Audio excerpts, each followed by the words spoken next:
So in December of 2012, I had my first operation. I had series of radiation. I have every 2 months blood extractions in and out in the hospital.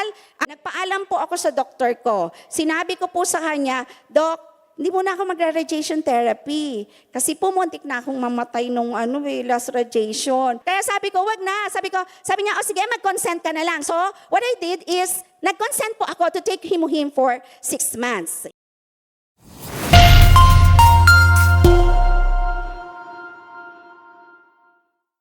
I am Norilyn Magsingit, Sharon Rose Master from Fairview Lagro Center.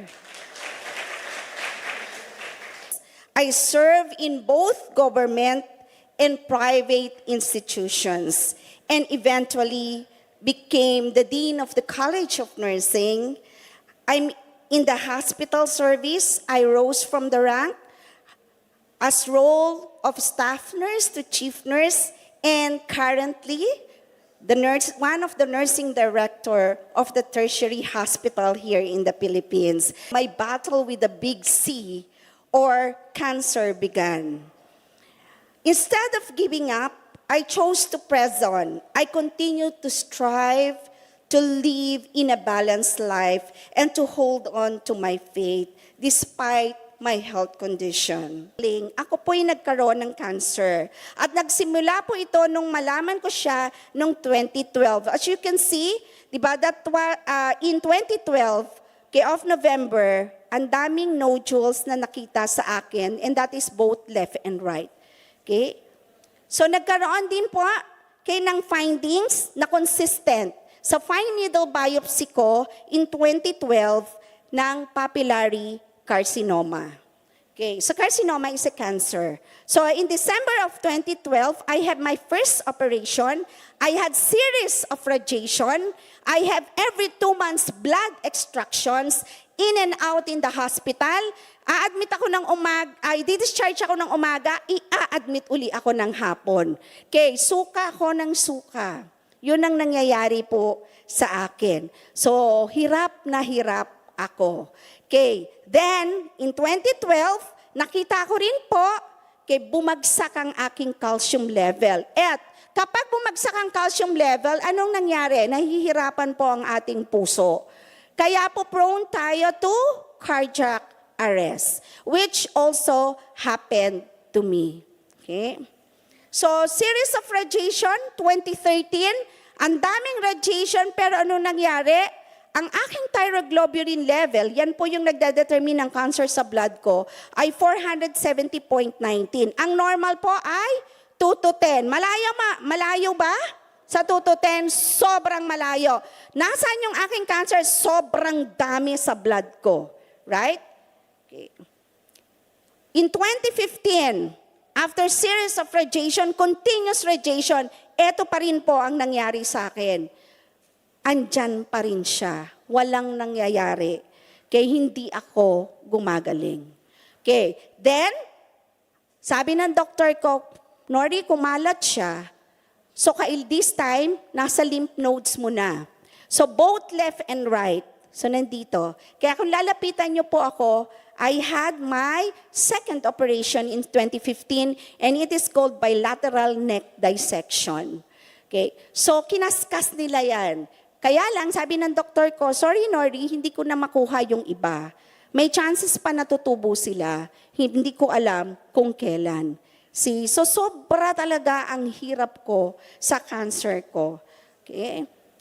Kaya ito po yung nangyari sa akin.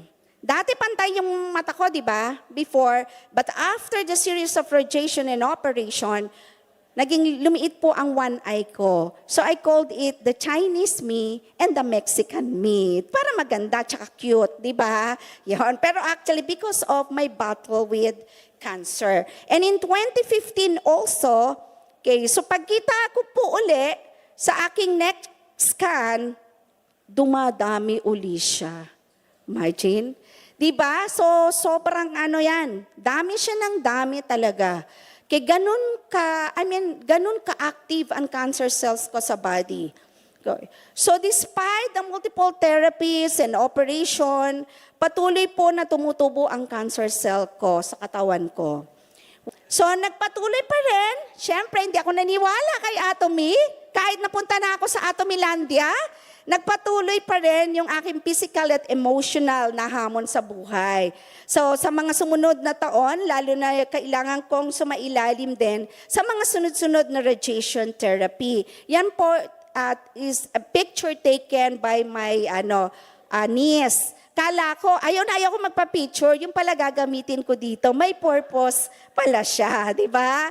So I never realized na gagamitin ko siya. But as a nurse, I had to focus on advocating hope both to my students and patients like me. Probably this is one reason why I had to experience such crisis in my life. So in 2017, 2017 na, di man tagal, from 20, still battling with my cancer. Nakita na naman sa next scan ko, oops, may tumutubo na naman. This time, sabay, bilateral lymph nodes uli. So nagkakaroon na, tulumuko, yung maliliit na hindi nakuha, lumalaki na naman siya. Okay? So in one of my quiet times, yan po yung umiyak ako kay Lord. Okay, ito po yung quiet time ko na talagang I cried to God. So sabi natin, hindi sumasagot si God sa panahon ngayon, no? Pero po sumasagot siya. So in my quiet time, nabasa ko po ito, sabi ko kasi, Lord, kung sumasagot ka, I will open this Bible, and when I open this Bible, nandyan yung sagot. And true enough, hindi ko po binabasang Ezekiel, binabasa natin sa Matthew, Mark, Luke, John, mga sikat, Revelation, ganyan, di ba? Genesis, Exodus. Bigla akong pumunta dito sa Ezekiel 47:12. Walang sagot sa mula 1. Pero pagdating po ng verse 12, sa dulo, basahin po natin, and the leaf thereof for medicine. Right? So, ang rema po sa akin ni Lord is to shift to organic. Yan po ang rema sa akin ni Lord. And by God's grace, again, in December, okay, napadpad na naman po ako sa Donday Kalayaan ng 2017. Right? So, sinisintabi ko po si Atomy. At ang naturang restaurant nito ay katabi ng Atomy Kalayaan Center or Atomilandia. Dahil ang aming mga sponsor din ang may-ari, both the restaurant and as well as the center. So dito po pinakilala ni Ma'am Lydia ang Himuhim. So since I'm in the medical field, hindi ako basta maniniwala. I want a research. Malay ko, kung pag-take ko niya, mamatay ako, di ba? Mas napaaga na namatay ako, di ba? So, sabi ko, may research ba yan? And she gave me a research, and I read it, and I was amazed that it was published in the Publication of Medicine. So, meaning, totoo siya. Okay, it is true, di ba? And nabasa ko doon, that really amazed me, is the herbal composition Himuhim as a complementary agent for cancer, radiotherapy, and chemotherapy. Sino yon? Ako yun. Di ba? Ako yun.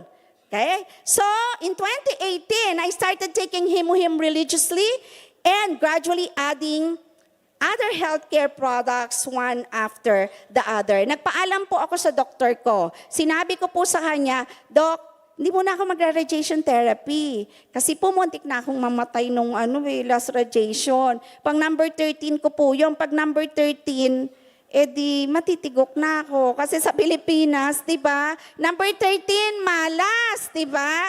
Kaya sabi ko, wag na. Sabi niya, sige, mag-consent ka na lang. So, what I did is, nag-consent po ako to take Himuhim for 6 months. Ayan. So, on August of 2018, sabi niya, blood test. Okay. You know, ito po yung result ng blood test ko. From 400 plus, ilan? 19.85. There was a dramatic decrease. Right? Okay. So, nag-decrease siya. And what else? Ang next scan ko, nakita niya, 0.1 to 0.5, dalawa lang natira. Diba? So there was a dramatic decrease of all those cancer nodules, right, in my neck. Pero sabi ng doktor ko, teka Nori, you take it for another 6 months. I just wanna know, sabi niya. And this time po, I combine it with the Atomy Health products and I call them God-sent champ. So eto po, yon, the vitamin C, the Hemohim, the Atomy, Alaska, Omega E, milk thistle, and probiotics. I'm not going to explain to you kasi there's a lot of, mga nagpa-product intro regarding this. So yan na po ang kinumbine ko.